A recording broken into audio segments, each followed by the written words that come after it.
Bismillahirrahmanirrahim. Assalamualaikum warahmatullahi wabarakatuh.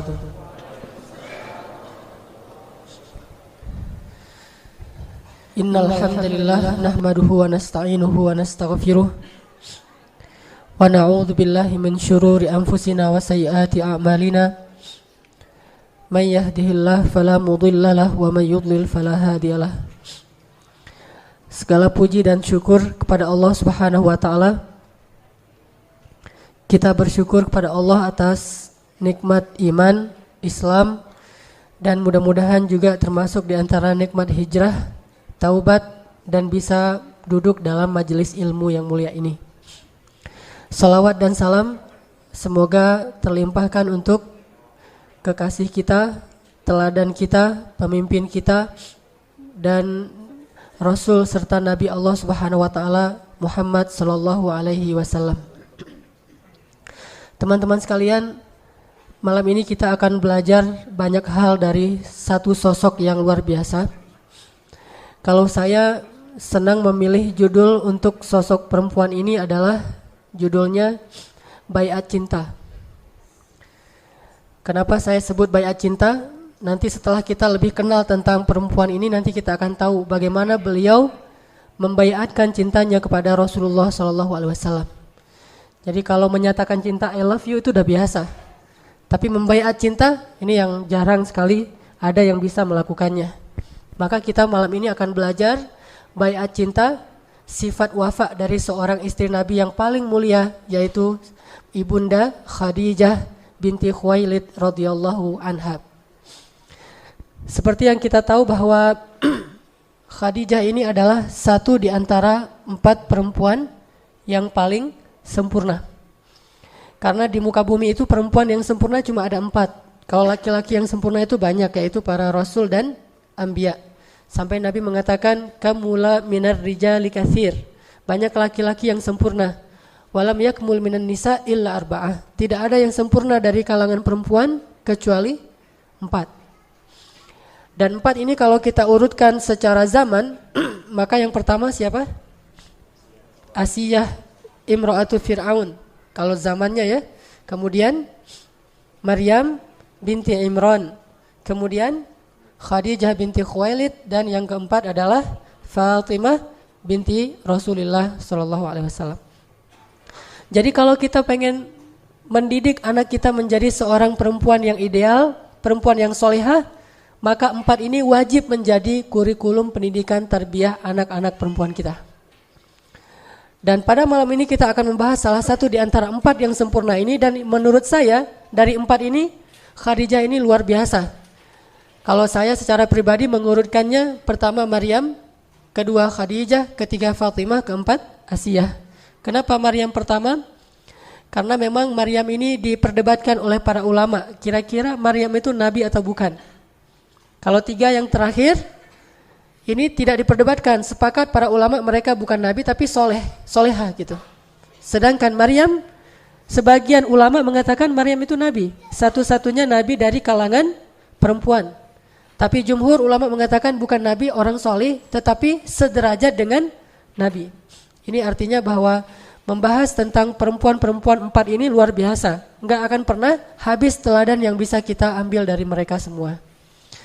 Bagaimana dengan Aisyah? Kenapa Aisyah tidak termasuk di antara 4 yang sempurna? Selain memang Aisyah punya keistimewaan tersendiri, tetapi nanti kita akan tahu jawabannya. Kenapa Aisyah tidak masuk bersama Khadijah di antara orang-orang yang sempurna? Walaupun Aisyah memiliki keistimewaan yang juga tidak kalah banyak. Bahkan termasuk salah satu perempuan yang paling dicintai Rasulullah SAW. Tapi sebelum kita membahas lebih lanjut tentang Khadijah, ayo kita coba tilawah dulu satu ayat firman Allah dalam urusan cinta. Nih yang jomblo-jomblo catat nih ayatnya nih, wajib hafal. Kalau yang udah nikah kan ayatnya, atau yang mau nikah kan ayatnya wa ja'ala bainakum mawaddatan warahmah, itu kan populer ya. Kalau yang misalnya ada niat yang the next, misalnya ya ayuhan nasu taqu rabbakumul ladzi khalaqakum, surat An-Nisa misalnya. Tapi kalau yang benar-benar pengen rasain cinta yang rahmat dari Allah, cinta yang luar biasa, Allah sendiri yang ngasih cinta itu dalam hati seseorang, kita bisa baca itu di dalam surat Maryam ayat 96. Di akhir surat Maryam. Coba kita buka mushaf surat Maryam ayat 96.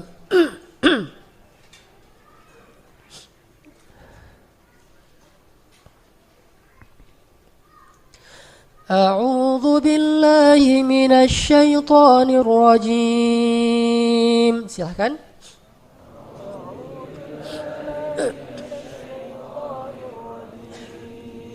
Bismillahirrahmanirrahim.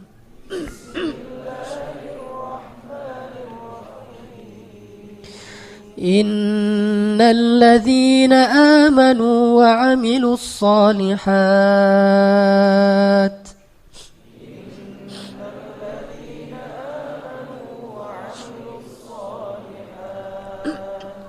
Innalladzina amanu wa 'amilus shalihati sayaj'alu lahumur rahmanu wudda.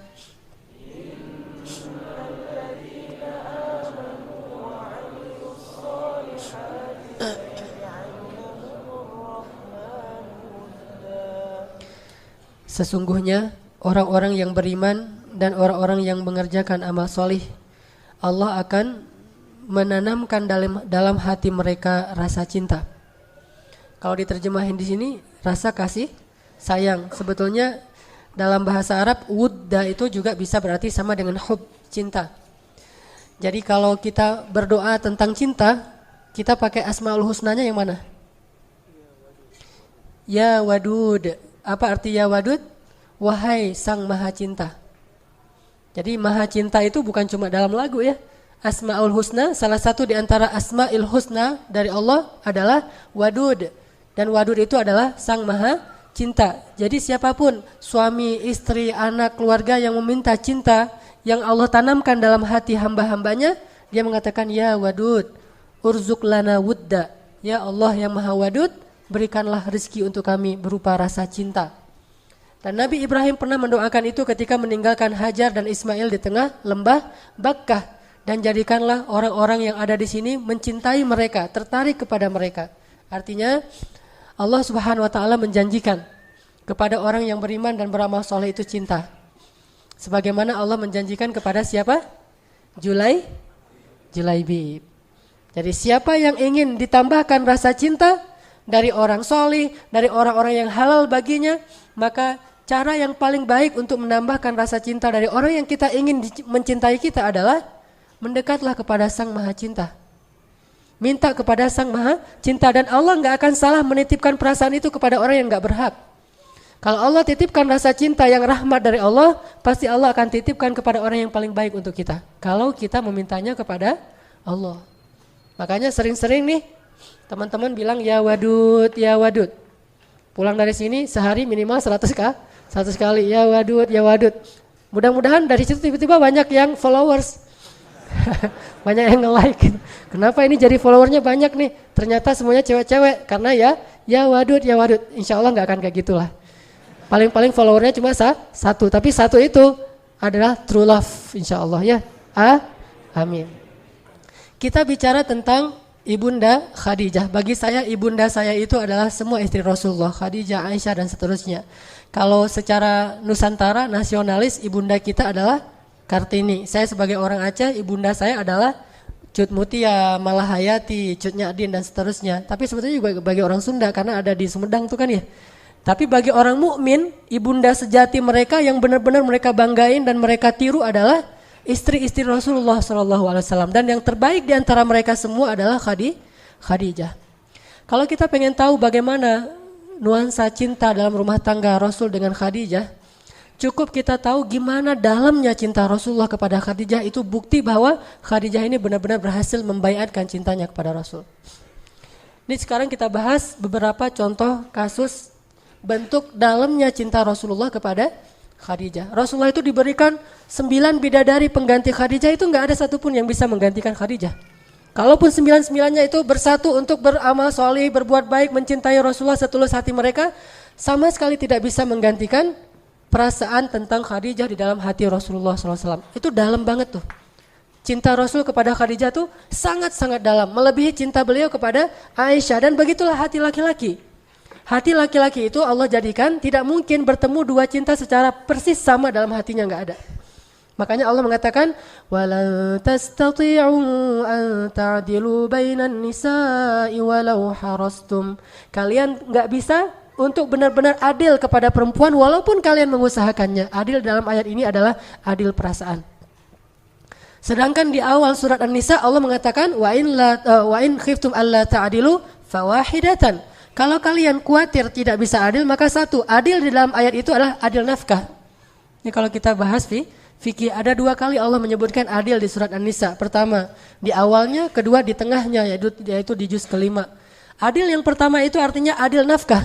Sedangkan adil yang kedua itu adil perasaan. Nafkah bisa adil, perasaan tidak. Dan Rasulullah tetap nggak bisa adil dalam perasaan beliau terhadap istri beliau. Dan yang paling benar-benar beliau cintai dan dalam terasa di hati beliau adalah Khadijah. Pertanyaannya, apa yang dilakukan Khadijah sehingga bisa memenangkan hati seorang hamba yang paling dicintai Allah, Rasulullah SAW? Ini yang harus kita cari tahu, terutama bagi ibu-ibu, gimana memenangkan hati suami. Walaupun mungkin secara fisik Khadijah usianya udah 60 tahun ketika meninggal, 65 tahun. Atau ketika menikah dengan Rasulullah 40 tahun. Sementara Aisyah 9 tahun, 11 tahun, 10 tahun di masa-masa awal menikah dengan Rasulullah. Masih muda sekali. Hafsah 17 tahun, Sofiyah 19 tahun, Maria 22 tahun, muda-muda nih. Tetapi nggak ada yang bisa mengalahkan Khadijah dalam urusan menguasai hati Rasulullah SAW. Rasulullah itu dalam banget cintanya kepada Khadijah. Nih, salah satunya nih. Pernah Rasulullah SAW ketika beliau sedang duduk bersama Aisyah nih, lagi berduaan sama Aisyah, tiba-tiba ada yang ngetuk pintu.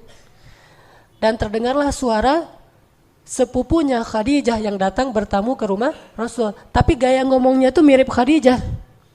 Karena dia sepupu mungkin punya gaya ngomong yang sama gitu. Gaya ngomongnya mirip, suaranya mirip. Sehingga ketika mendengar tok-tok Assalamualaikum dari sepupunya Khadijah, Rasul langsung terperanjat dan langsung ke pintu, membukakan pintu untuk tamu beliau. Yang beliau menghormatinya, memuliakannya. Sebagaimana beliau sangat mencintai dan menghormati Khadijah, sehingga diberikan semua jamuan-jamuan yang terbaik yang dimiliki oleh Rasul untuk sepupu Khadijah. Aisyah ngelihat itu, Rasulullah kalau ke Khadijah, jangankan Khadijahnya, sepupunya yang datang itu Rasulullah tuh bahagia banget. Ini sepupu Khadijah, bangga gitu. Kesempatan yang lain yang datang adalah teman-temannya Khadijah. Jadi satu geng dengan Khadijah di masa hidupnya, dan tentunya udah seusia Khadijah 67 tahun, 70 tahun, nenek-nenek nih. Datang ke rumah Rasulullah, tapi karena ini adalah teman-temannya Khadijah dulu, Rasulullah itu nyembeli domba, apa aja dikasih untuk teman-temannya Khadijah. Saking ingin memberikan yang terbaik buat temannya Khadijah, bagian dari bentuk cinta beliau kepada Khadijah. Sampai pernah Rasulullah itu menyembeli domba, terus setengah dari domba itu dihadiahkan dagingnya itu untuk teman-temannya Khadijah. Dilihat lagi oleh Aisyah, karena keseringan kayak gini, Aisyah lama-lama jadi cemburu tuh. Akhirnya Aisyah bilang apa? Khadijah. Dalam tanda seru gitu. Kalau bahasa kita, Khadijah lagi gitu ya. Kalau bahasa orang Arab, Khadijah kata Aisyah. Ya Rasulullah, kata Aisyah karena cemburu, kenapa engkau tidak pernah bisa melupakan perempuan tua itu? Kata Aisyah, kenapa engkau enggak pernah bisa ngelupain perempuan yang udah berumur itu? Langsung Rasulullah dalam keadaan tidak senang, beliau kemudian wajahnya memerah dan mengatakan, ya Aisyah, demi Allah aku tidak akan pernah bisa melupakan Khadijah sampai akhir hayatku. Sesungguhnya dia telah masuk dalam hatiku sedalam-dalamnya dan tidak akan pernah aku lupakan cintanya kepada Khadijah. Terus Rasulullah bilang, dia beriman kepadaku ketika orang lain kufur. Dia memberikan hartanya kepadaku ketika yang lain memegang erat harta-harta mereka.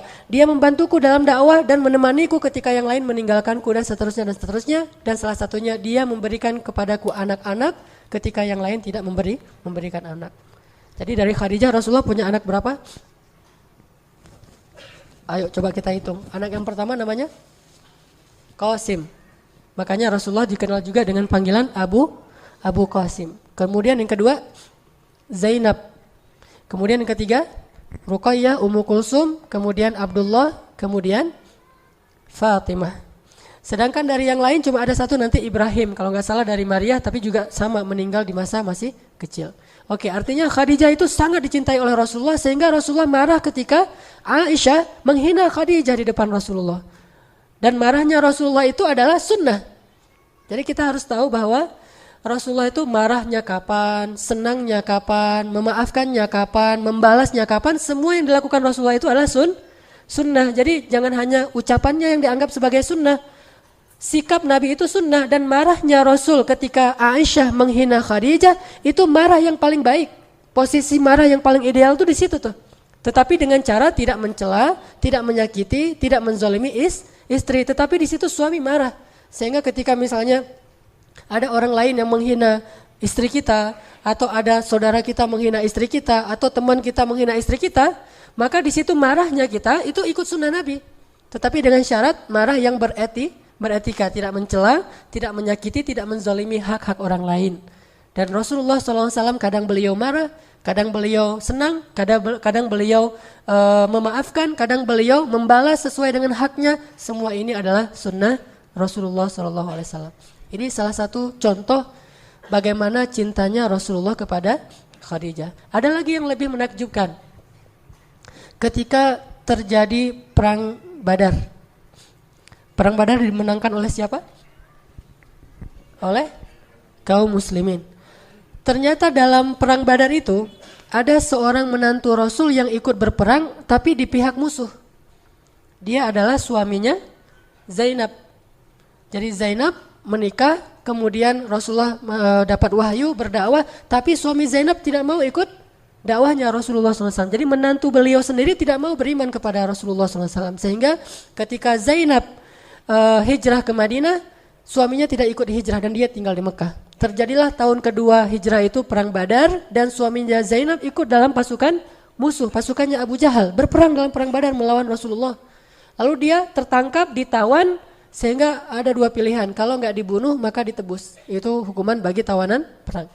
Akhirnya karena Zainab gimana-gimana juga itu suaminya dia kasihan, walaupun mereka udah gak bareng-bareng lagi. Akhirnya Zainab pun berpikir gimana cara menebus suaminya. Terfikirlah oleh dia untuk menebus suaminya dengan kalung pemberian ibunya Khadijah. Pemberian Khadijah. Datanglah Zainab kepada Rasulullah, kata Zainab, "Ya Rasulullah, saya ingin menebus suami saya."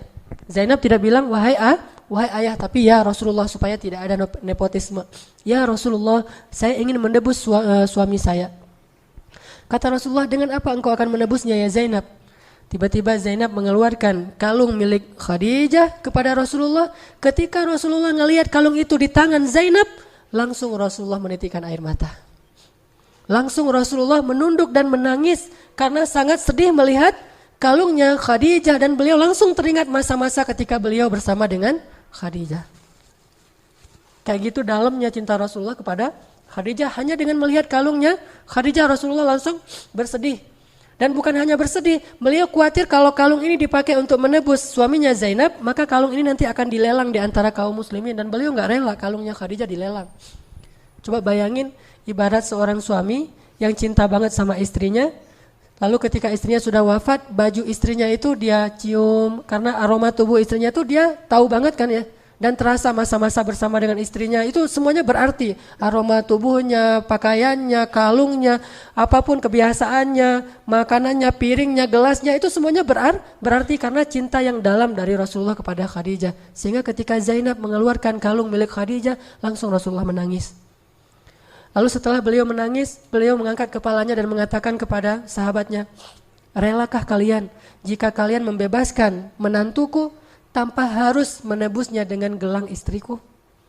Karena beliau nggak tega dan nggak punya apa-apa yang lain selain kalungnya Khadijah. "Relakah kalian jika dia ditebus tapi tidak dengan kalung istriku?" Akhirnya para sahabat memaafkan dan merelakan itu dan kembalikan kalung itu kepada Zainab. Ini dalamnya cinta Rasulullah kepada Khadijah. Ada lagi yang luar biasa. Ketika terjadi Fathu Makkah, apa arti Fathu Makkah? Ada orang bilang penaklukan kota Makkah, bukan. Pembebasan kota Makkah, karena Rasulullah tidak menaklukkan siapa-siapa.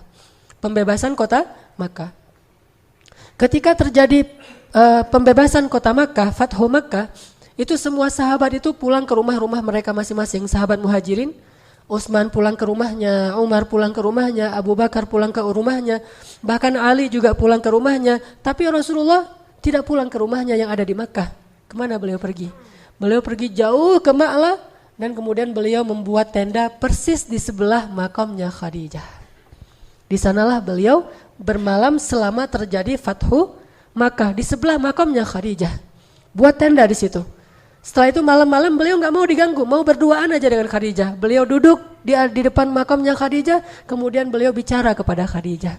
Baca nanti Sirah Ibnu Hisham, sirah yang paling lengkap tentang Rasulullah SAW. Disebutkan di situ Rasulullah curhat kepada Khadijah sambil menangis di depan makamnya Khadijah. Rasulullah mengatakan, ya Khadijah, sadaqti ya Khadijah, sadaqti. Kamu benar ya Khadijah, kamu benar.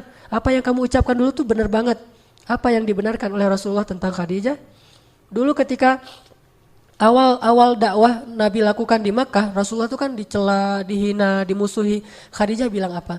Ya Rasulullah, demi Allah, jangan khawatir. Sesungguhnya Allah pasti akan memenangkan agama ini. Dan Allah tidak akan mengecewakan engkau. Jadi semangatlah ya Rasulullah, Allah gak akan ngecewain engkau.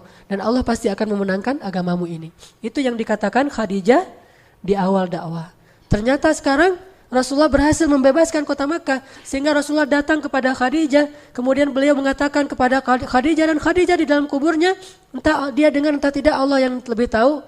Rasulullah mengatakan, ya Khadijah, sadaqti ya Khadijah, sadaqti. Kamu benar banget wahai Khadijah, Allah telah menunaikan janjinya untuk memenangkan agama ini sebagaimana kata-katamu dulu. Kemudian Nabi menangis di kuburan Khadijah.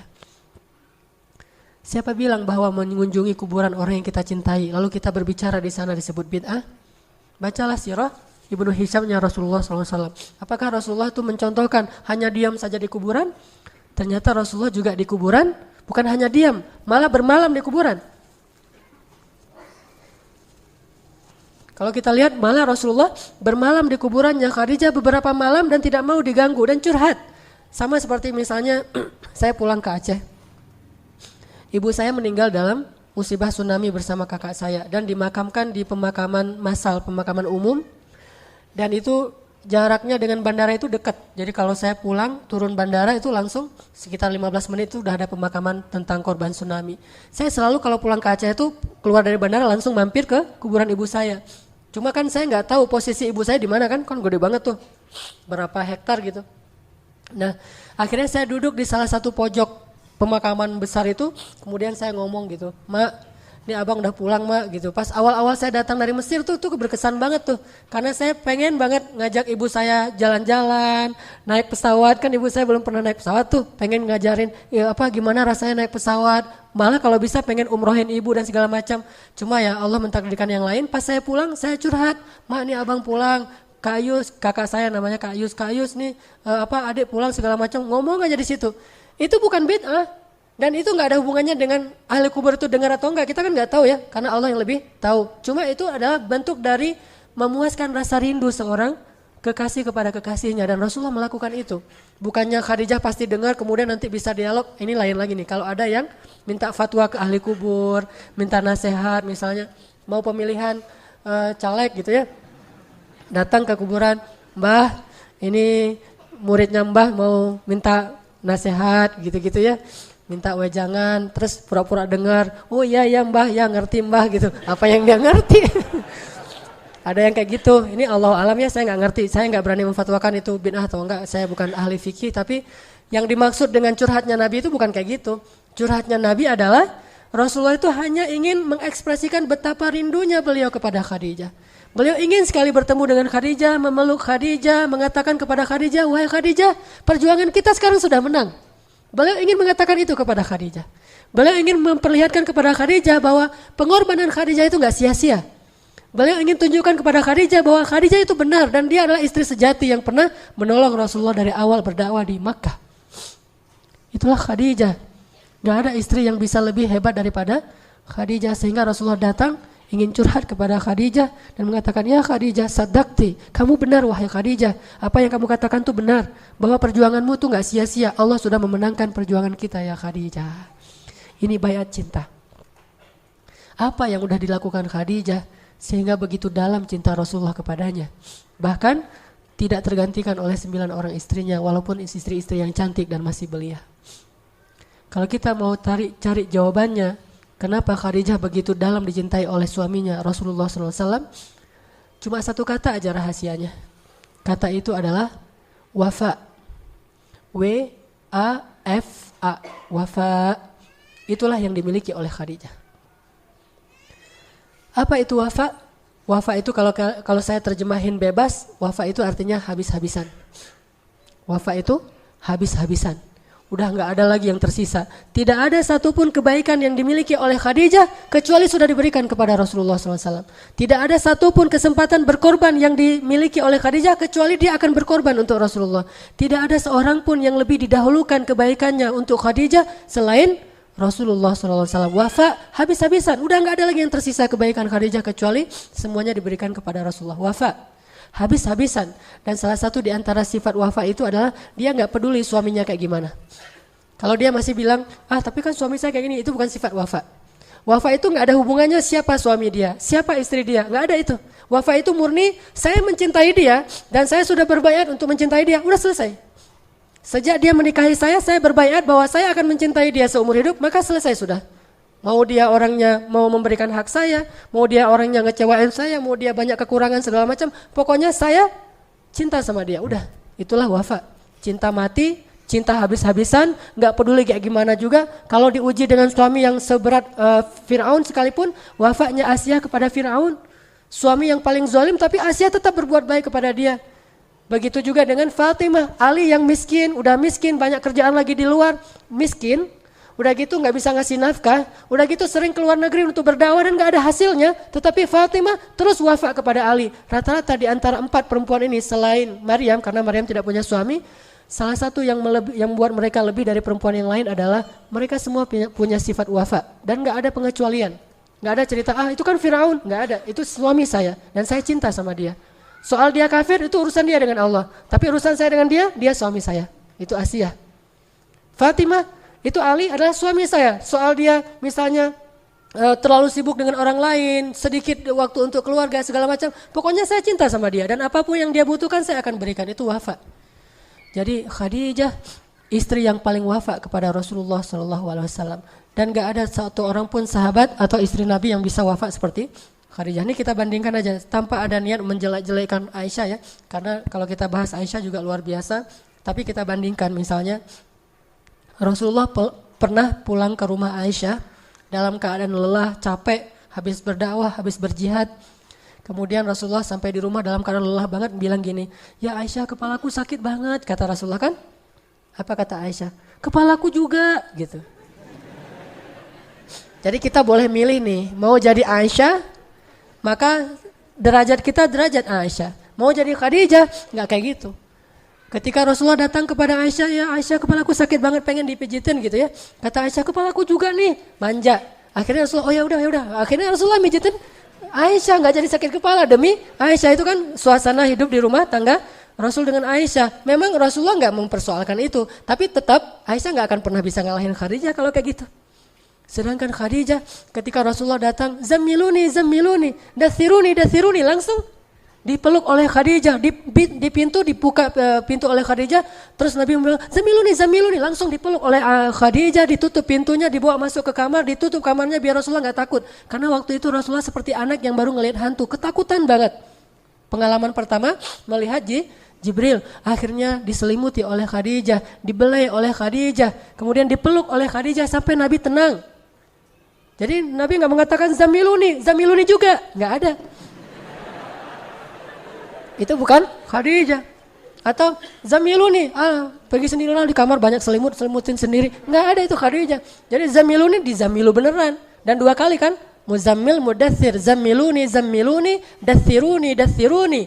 Ini menjadi simbol, walaupun kita nggak ngelihat persis adegannya kayak gimana, tetapi di sini ada pesan dari Allah.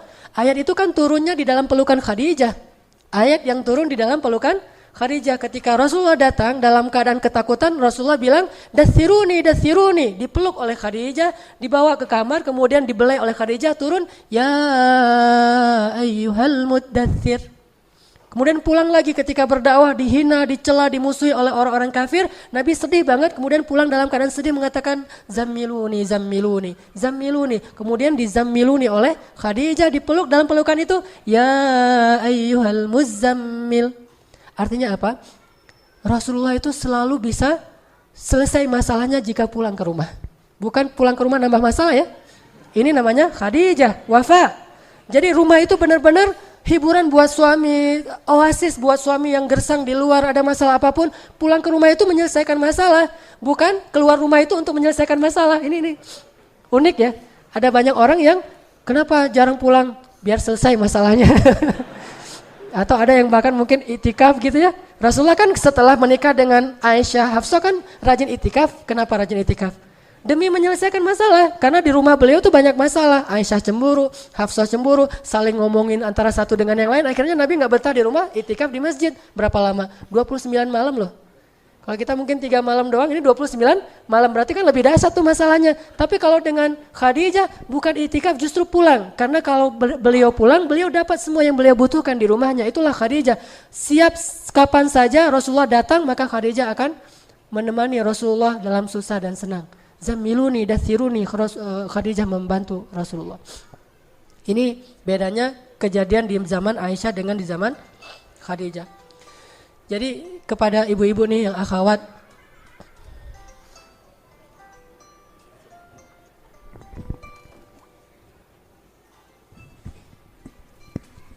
kepada para akhwat, ibu-ibu, kadang kita ditempatkan oleh Allah punya kesempatan menjadi Khadijah sebetulnya. Tapi kadang-kadang karena kita nggak kenal sosok Khadijah yang mulia ini, kita menyia-nyiakan kesempatan itu. Kita lebih sering memilih alasan untuk bisa menjadi Aisyah. Padahal Allah Subhanahu Wa Taala itu sayang banget sama Khadijah, cinta banget sama Khadijah, luar biasa. Dan Jibril itu juga sangat kagum kepada Khadijah. Berbeda dengan kagumnya Jibril kepada Aisyah.